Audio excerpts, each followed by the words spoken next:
అందరికీ శుభోదయము. ఇవాళ శని త్రయోదశి. నా ప్రేక్షకులందరికీ, నా వ్యూవర్స్కి శని త్రయోదశి శుభాకాంక్షలు. నీలాంజన సమాభాసం రవిపుత్రం మిమాగ్రదం ఛాయా మార్తాండ సంభూతం తన్నమామి శనేశ్వరం. ఈ ఛానలు మనందరి గురించి కాబట్టి అన్ని విధాల మరి వ్యూవర్స్ని ఆకట్టుకోవాలి కాబట్టి మనకంటూ కొన్ని సెంటిమెంట్లు ఉంటాయి కాబట్టి ఈ యొక్క వీడియోని శని మంత్రంతో మొదలుపెట్టానండి. ఇవాళ నువ్వుల నూనెతో దీపాలు వెలిగించాల్సి వస్తుంటుంది. అయితే అంతకుముందు ఒక 2 డ్రాప్స్ నెత్తి మీద నువ్వుల నూనె కొంచెం వేసుకుని తలస్నానం చేసి తర్వాత దీపారాధన చేసినట్టయితే నువ్వుల నూనెతోటి ఏదన్నా ఏలినాటి శని లాంటివి ఏమన్నా ఉంటే తొలగిపోవడానికి అవకాశం ఉంటుందండి. మరోసారి అందరికీ నమస్కారం. నిన్న ఐర్లాండ్తో ఫస్ట్ T20 ఉన్న T20లో ఒకటి ఓడిపోయాము. అంటే రెండోది కంపల్సరీ మనం గెలిచి తీరుతాము అనే నమ్మకంతో విశ్లేషకులు మాట్లాడుతున్నారు. టెక్నికల్గా వాళ్ళు ఆల్రెడీ చెప్పారు ఎక్కడ మనం ఫెయిల్ అయ్యాము. Batting, fielding, standard of bowling ఎలా డామినేట్ చేశారు ఐర్లాండ్ మన వాళ్ళని. ముందు బ్యాటింగ్ ఆడి వాళ్ళు ఎలాగ మనని స్కోరు ఒకటి టార్గెట్ ఇచ్చి తర్వాత మనని ఎలాగ అవుట్ చేశారు అనే విషయాన్ని చక్కగా చెప్పారు. ఇది మరొక సీనియర్ అనలిస్ట్ గారు, అతను కూడా ఐర్లాండ్ యొక్క వెదర్ కండిషన్స్ కానీ స్టాండర్డ్ ఆఫ్ ప్లే కానీ ఇవన్నీ కూడా ఏంటంటే ఇంగ్లాండ్ మాదిరిగానే ఉంటుంది. Because they are all part of England and weather conditions point of view, వాళ్ళ standard of playing point of view, the way they learn the cricket, the way they play the cricket, the way they plan the cricket ఇంగ్లాండ్తో తీసుకోకుండా ఉంటుంది. Ireland కానీ Scotland కానీ ఈ దేశాలు ప్రత్యేకత అది. సో మనకేంటంటే ఓడిపోయినప్పటికీ మన నిరుత్సాహపడకూడదు. చాలా రోజుల తర్వాత యంగ్ టీం ఇంగ్లాండ్ విజిట్ చేస్తుంది కాబట్టి ఐర్లాండ్తో ఓడిపోయిన ఎక్స్పీరియన్స్ తోటి ఇంగ్లాండ్తో మనం చక్కగా రాణించవచ్చు. సెకండ్ మ్యాచ్ మాత్రం మనం గెలుస్తామని నేను ఊహిస్తున్నాను. అంటే I'm analysing that second T20 definitely will beat the Ireland in there home ground. అయితే ఇంగ్లాండ్ నెక్స్ట్ మన టూరు 5 T20లు ఆడబోతున్నాము. అయితే రికార్డు మొత్తం చూసినట్టయితే 29 మ్యాచ్లు ఆడినప్పటికీ ఇంగ్లాండ్ తోటి 17 సార్లు ఇండియా గెలిచింది, 12 సార్లు మరి ఇంగ్లాండ్ గెలిచింది. T20 ఫార్మాట్లో 29 మ్యాచ్లు ఆడాము ఇంగ్లాండ్ తోటి. ఎందుకు ఇంగ్లాండ్ గురించి మాట్లాడుతున్నాను ఐర్లాండ్ మ్యాచ్ అవ్వకముందే అంటే team standard point of view మన సీనియర్ విశ్లేషకులు ఒక ఆయన చెప్పారు కాబట్టి నేను ఏకీభవిస్తూ ఐర్లాండ్లో ఆడిన ఎక్స్పీరియన్స్ తోటి ఇంగ్లాండ్లో మనం చక్కగా రాణించవచ్చు. ఈ వెదర్ కండిషన్స్ కనుక మనం అలవాటు పడి అక్కడ ప్రాక్టీస్ చేసి చక్కటి ప్రదేశం కనుక మనం ఇచ్చినట్టయితే సెకండ్ T20 లోపల ఇంగ్లాండ్ గడ్డ మీద వాళ్ళని మనం బీట్ చేయడం పెద్ద కష్టమేం కాదు అనే హోప్ తోటి ఈ స్టేట్మెంట్ ఇస్తున్నానండి. ఇంగ్లాండ్తో మనం 29 మ్యాచ్లు ఆడితే 17 సార్లు ఇండియా వాళ్ళని బీట్ చేసింది. అది వాళ్ళ గ్రౌండ్లోనూ మా గ్రౌండ్లోనూ అనేది విశ్లేషణ చేయటం లేదు. 12 సార్లు మరి ఇంగ్లాండ్ మనని ఓడించింది.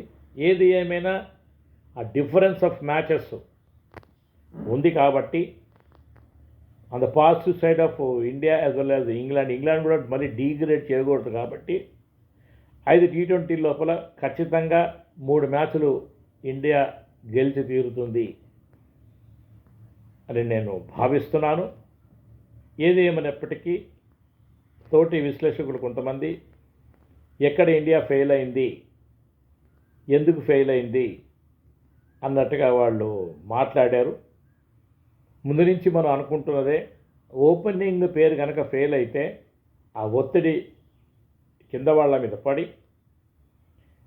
వాళ్ళు కనుక సరిగా రాణించలేకపోతే క్రమక్రమంగా వికెట్ కోల్పోయి చేజింగ్లో ఉంటాం కాబట్టి రన్స్ పర్ ఓవర్ ఎక్కువగా కనపడినప్పుడు ఆ ప్రెషర్ ఫీల్ అయ్యి తప్పకుండా ఓటమి చవి చూస్తాము.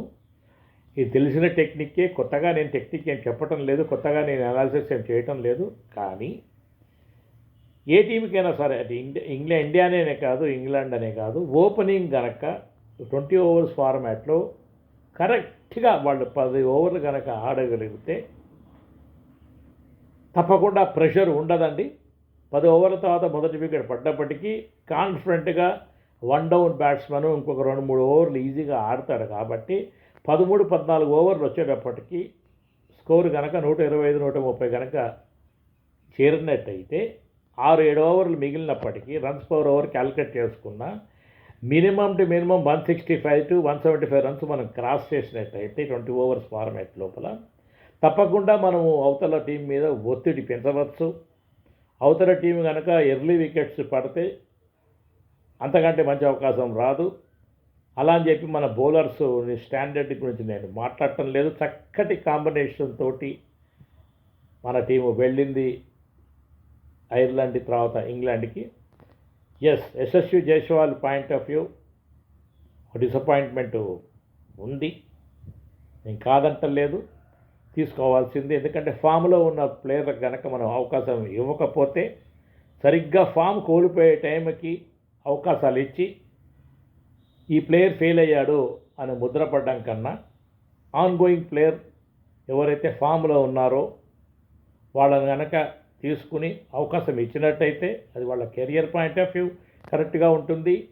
T20 అంటూ ఒక ప్లేయర్స్ లిస్టును తయారు చేసి దాని నుంచి సెలెక్ట్ చేస్తూ ఉంటే ఓడిఐ ప్లేయర్లకి కాంప్రమైజ్ అయ్యి T20 ఆడే అవసరం లేదు. ఓడిఐ ఫార్మాట్లో ఉన్న ప్లేయర్లు నిలకడగా ఓడిఐ గురించి ఆలోచించి ప్లాన్ చేసుకుని మెళుకువలు వాళ్ళు డెవలప్ చేసుకుని దాని ప్రకారంగా బాడీ లాంగ్వేజ్ని వాళ్ళ స్టాండర్డ్స్ని పెంచుకోవచ్చు. అలాగే మూడవది టెస్ట్ ఫార్మాట్కి కూడా మనము అంతగా ఆవేదన పడే అవసరం లేదు. టెస్ట్ మ్యాచ్ కనుక ఎక్స్క్లూసివ్లీ టీమును కనుక మనము తయారు చేసినట్టయితే ఆ ప్లేయర్ల మైండ్ సెట్, వాళ్ళ పేషెన్స్ లెవెల్స్, నిలకడగా ఆడాలి అనే డిటర్మినేషను ఇవన్నీ కూడా వాళ్ళు తయారవుతారు టెస్టింగ్ మ్యాచ్ మీద అనుగుణంగా.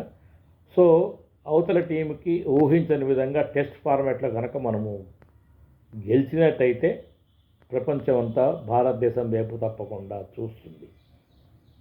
వైభవ్ సూర్యవంశీకి ఆల్ ది బెస్ట్ చెప్తూ ఈ వీడియో ముగిస్తున్నాను. నమస్కారం. నా పేరు సాయి ప్రసాద్ అలియాస్ సాయి ప్రకాష్. నా ఛానల్ పేరు Hyderabad blues on cricket analysis. తప్పకుండా మెయిల్ చేయండి. నా మెయిల్ ఐడికి goodluckprasad@gmail.comకి. నా యొక్క విశ్లేషణ మీకు నచ్చినట్టయితే నాకు మెయిల్ చేయండి, ప్రశ్నలు అడగండి. రకరకాల వీడియోలు నేను అప్లోడ్ చేస్తాను. నా తోటి విశ్లేషకులకు నేను క్రిటిసైజ్ చేయకుండా వాళ్ళ పాయింట్స్ని కూడా ఏకీభవిస్తాను, వింటాను, నా వైపు నుంచి మళ్ళీ మాట్లాడతాను. ఇది నా యొక్క నేచర్ అండి. దాని ప్రకారం వీడియోలు అప్లోడ్ చేస్తాను. నచ్చినట్టయితే సబ్స్క్రైబ్ చేయండి. Hyderabad blues on cricket analysis share చేయండి మీ ఫ్రెండ్స్ మధ్యలోకి. మీరు నా వాట్సాప్లో వాడుకోండి, వాట్సాప్లో కూడా పంపండి. దయచేసి నా వ్యూవర్షిప్ను పెంచండి. నమస్కారం.